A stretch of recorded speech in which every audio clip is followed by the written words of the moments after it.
Bai, hori da, gaurkoan aurkeztu nahi dugu datorren larunbatean martxoak zertean egingo dugu manifestaldia, urtero egiten duguna, eta lortzen dugu larunbatean xente biltza mobilizazioa. Alik eta jende gehien erakartzeko, urtetik urtera burua utzi behar duzue, zer da pensatu duzuena? Hortengoan tasen izenean, manifestazioa da estatu dugu mobilizazioa, urtero egiten duguna, hortengoan gure gorputza, emakumeen gorputzaren gaineko askatasunen gaian aldetik landu nahi izan dugu, momentu honetan Estatu Espainolean dagoen lege proiektua dela eta, abortuaren lege proiektua dela eta, bestalde, badakigunez, plataforma nogei bat eragile bagaude, eta, eragileen artean emakume eta feminista talde dexente bagaude ere, eta guztiok ere badaukagu gure egitarau propioa, baina hori gauza ondo dira, gure aldetik, Bilgune feministan aldetik, nahiko gazteekin adibidez larun batean gaudean gero gaztetxean, egongo da jaialdi txiki bat, larun bat eguna goizan bertan ere gonekin ere bere irratsaioa antzetan egiten duguna zuzenean egingo dugula kasitatik baita ere, eta uste dut igandean ere antzerkia edo egongo dela kasitan, eta hori gure aldetik egongo dena, gainontzeko deialdia 10.000 dira eta hemen eragile bakoitzak berea. Aktualitatea zer egin beharra dugu, martxoak 8aren karietara, Europa mailan zerbaitatu plazaratu dituzte, genero indarkeriari buruz, eta Espainiak estatuan egiten ere, azken urte hauetako politika direla medio, edo politika gabezia dela medio, badirudi emendatu, gora egin duela, nola baloratzen duzu, nola ikusten duzu. Orain prentxarreko irakurriko duen testamuan, azkenean lege murriztaile hauek, azkenean erailtze legeak edo definitze ditugu baita, azkenean murrizketen politika hau, azkenean noski generan eragiten duz, berdintasun aldeko politikak ere murrizten dira eta prekaritate maksimo batera iristen gara, azkenean ez dago nondik tiratu eta gainera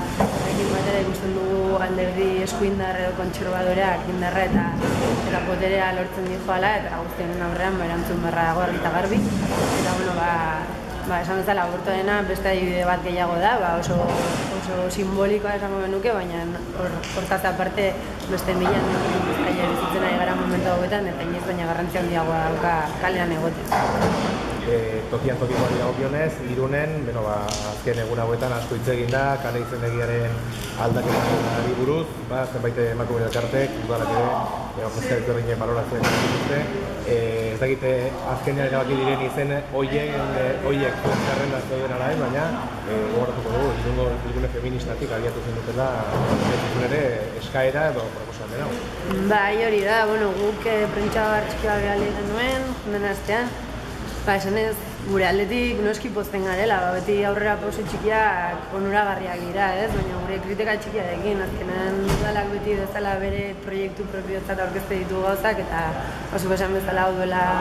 uste dut urte dagoeneko, guk egin horren antxego lan txiki baten ondorio da, hor bildu genituen zenbait izen proposamen, partidu politiko ezberdinei aurkeztu genizkienak,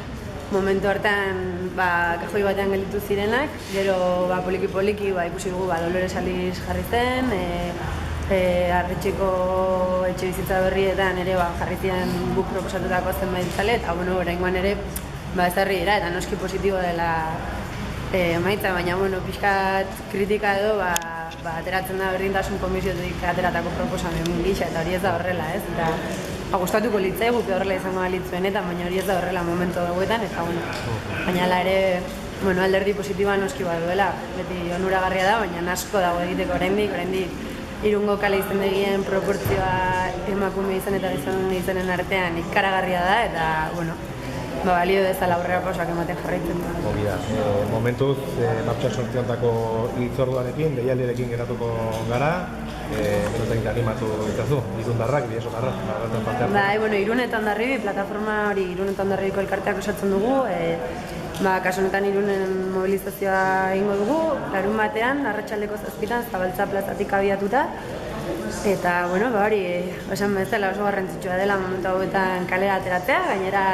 horri ikuspenak ematute guraldi ona, beraz ez dago aitzakiarik eta animatu da dira mundu guztia larun batean